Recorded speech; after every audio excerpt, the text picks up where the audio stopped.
प्रधानमंत्री नरेंद्र मोदी ब्रुनोई के दौरे के बाद 2 दिन की यात्रा पर 4 सितंबर को सिंगापुर पहुंचे।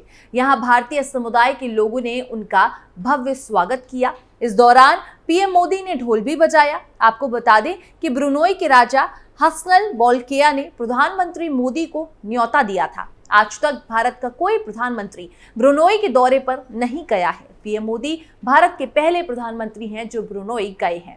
ब्रुनोई एक इस्लामिक देश है। इससे सवाल यही उठता है कि एक तरफ साउथ चाइना सी और एक तरफ मलेशिया से घिरे इस देश में मोदी क्यों पहुंचे हैं। पीएम मोदी के सिंगापुर ब्रुनोई दौरे से भारत को क्या फायदा होंगे?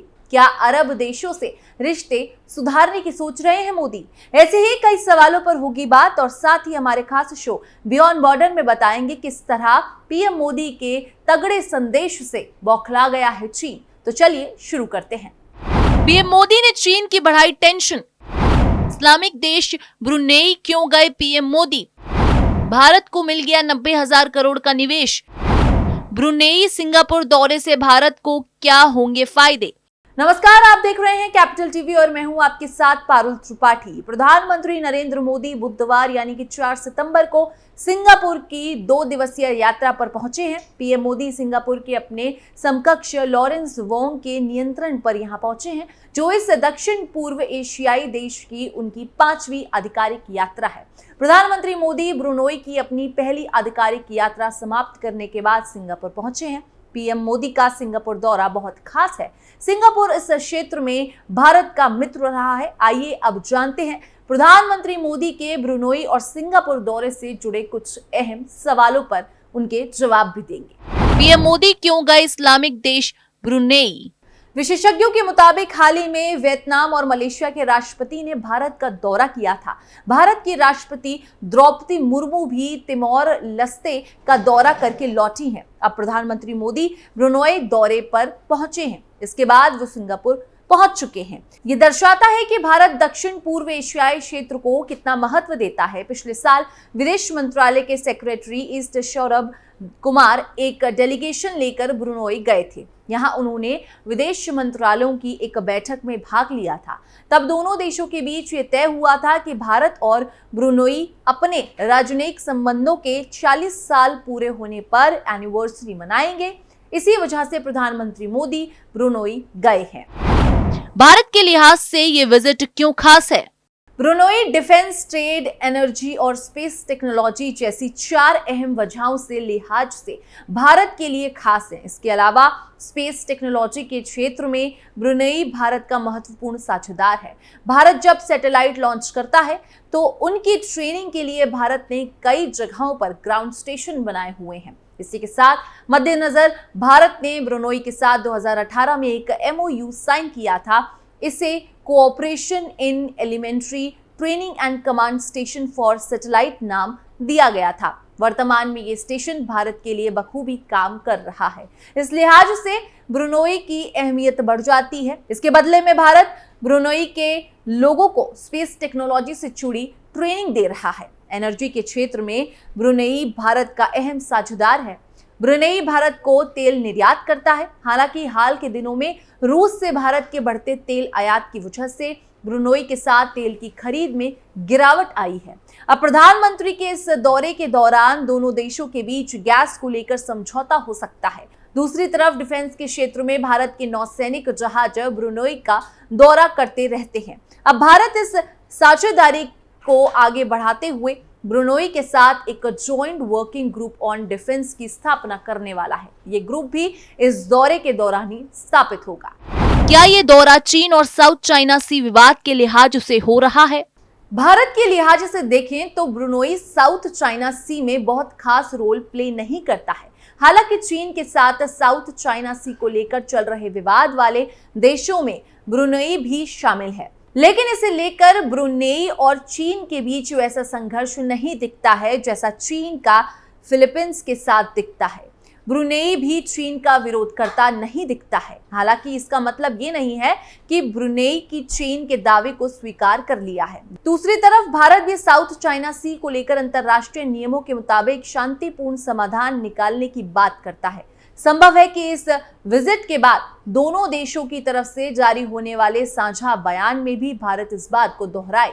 ये दौरा भारत की एक्ट ईस्ट पॉलिसी का हिस्सा है। खासतौर पर भारत के आसियान देशों के साथ संबंधों के लिहाज से ये अहम है। आपको बता दें कि पीएम ने ब्रुनेई सुल्तान बोल्किया के साथ द्विपक्षीय बैठक की और उसमें चीन का नाम लिए बिना पीएम मोदी ने कहा, भारत की एक्ट ईस्ट पॉलिसी और इंडो पैसिफिक विजन में ब्रुनेई अहम साझेदार रहा है। भारत ने हमारे एशियन देशों में शांति को प्राथमिकता दी है। हम अंतर्राष्ट्रीय कानून के तहत नेविगेशन और हवाई उड़ान की आजादी का समर्थन करते हैं। भारत विस्तारवाद नहीं बल्कि विकासवाद का समर्थक है। पीएम मोदी के सिंगापुर ब्रुनेई दौरे से भारत को फायदा।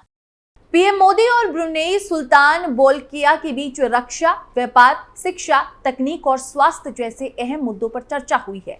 डेलीगेशन लेवल की बैठक के बाद भारत और ब्रुनेई के बीच एमओयू भी साइन हुए हैं। उन्होंने बंदरसेरी, बेगवान और चेन्नई के बीच सीधी फ्लाइट शुरू करने के फैसले का स्वागत किया है। इसके अलावा दोनों नेताओं ने क्षेत्रीय और वैश्विक मुद्दों पर भी बातचीत की है। इस दौरान उन्होंने एशियन देशों के विकास के लिए काम करने पर सहमति जताई है। इसी के साथ पीएम मोदी ने भारत ब्रुनेई के रिश्तों पर बड़ी बात कही है। उन्होंने कहा कि इस साल भारत और ब्रुनेई के राजनीतिक संबंधों के 40 साल पूरे हो गए हैं।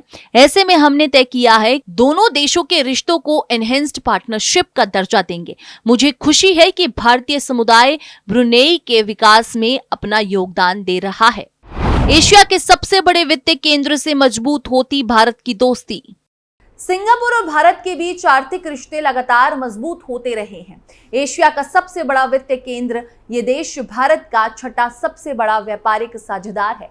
भारत के कुल व्यापार में इसकी हिस्सेदारी 3.2% है। वित्तीय वर्ष 2024 में सिंगापुर से आयात 21.1 अरब डॉलर था, जबकि निर्यात कुल 14.4 अरब डॉलर था। इसके साथ ही सिंगापुर भारत में प्रत्यक्ष विदेशी निवेश यानी कि एफडीआई का सबसे बड़ा स्रोत भी है। एक रिपोर्ट के मुताबिक अप्रैल 2000 से 2024 तक सिंगापुर से भारत में कुल एफडीआई प्रवाह 160 अरब डॉलर रहा, जो कुल एफडीआई का लगभग 1/4 है।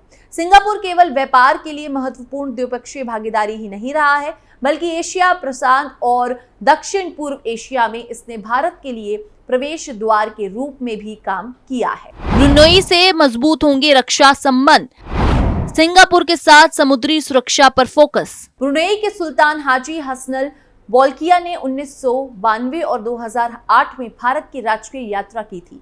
साथ ही 2012 और 2018 में आसियान भारत स्मारक शिखर सम्मेलन में भाग लिया था। 2018 में सुल्तान हाजी हसनल बोल्किया अन्य आसियान नेताओं के साथ गणतंत्र दिवस परेड के मुख्य अतिथि भी थे। वर्तमान में ब्रुनेई में लगभग 14,000 भारतीय रहते हैं। ब्रुनेई में बड़ी संख्या में डॉक्टर और शिक्षक भारत से हैं। इन लोगों ने ब्रुनेई की अर्थव्यवस्था और समाज में अपने योगदान के लिए सद्भावना और सम्मान अर्जित किया है। इसके साथ आपको बता दें कि प्रधानमंत्री यहां सिंगापुर के उद्योगपतियों के साथ एक बिजनेस राउंड टेबल सम्मेलन भी भाग लेंगे। इस दौरान खाद्य सुरक्षा, डिजिटलीकरण, कौशल, स्वास्थ्य, एडवांस विनिर्माण और कनेक्टिविटी जैसे क्षेत्रों में कई समझौता ज्ञापनों पर हस्ताक्षर होने के भी उम्मीद है। विदेश मंत्रालय के सचिव जयदीप मजूमदार के अनुसार प्रधानमंत्री की सिंगापुर यात्रा में समुद्री सुरक्षा पर चर्चा पर भी ध्यान केंद्रित किया जाएगा। मजूमदार ने बताया कि मोदी और उनके सिंगापुर समकक्ष के बीच आसियान भारत मुक्त व्यापार समझौते, समुद्री सुरक्षा और म्यांमार की स्थिति पर चर्चा होने की संभावना है। इसके साथ ही सिंगापुर की रियल एस्टेट कंपनी कैपिटललैंड इन्वेस्टमेंट ने भारत में अपने निवेश को बढ़ाने का ऐलान किया है। कंपनी की ओर से ये ऐलान ऐसे समय में किया गया है जब प्रधानमंत्री नरेंद्र मोदी इस दक्षिण पूर्वी एशियाई देश के दौरे पर हैं। कैपिटललैंड ने साल 2028 तक निवेश को 90,280 करोड़ रुपए से अधिक करने की योजना बनाई है। इस समूह के सीईओ लीची कून ने कहा है कि वैश्विक निगम और संस्थागत निवेशक तेजी से भारत की गुणवत्ता वाली वास्तविक संपत्तियों की ओर आकर्षित हो रहे हैं। इस मांग को लेकर और अधिक भुनाने के लिए कंपनी देश के भीतर रिन्यूएबल एनर्जी और रियल एस्टेट प्राइवेट डेबिट में नए अवसर तलाश रही है। इसके अलावा कैपिटल लैंड ने हाल ही में भारत में बिजनेस पार्क विकास के लिए एक फंड लॉन्च किया है। तो इस तरह पीएम मोदी की ब्रुनेई और सिंगापुर की यात्रा से भारत को कई फायदे होने वाले हैं। फिलहाल इस खबर में बस इतना ही। बाकी देश और दुनिया की तमाम खबरों के लिए आप देखते रहिए कैपिटल टीवी।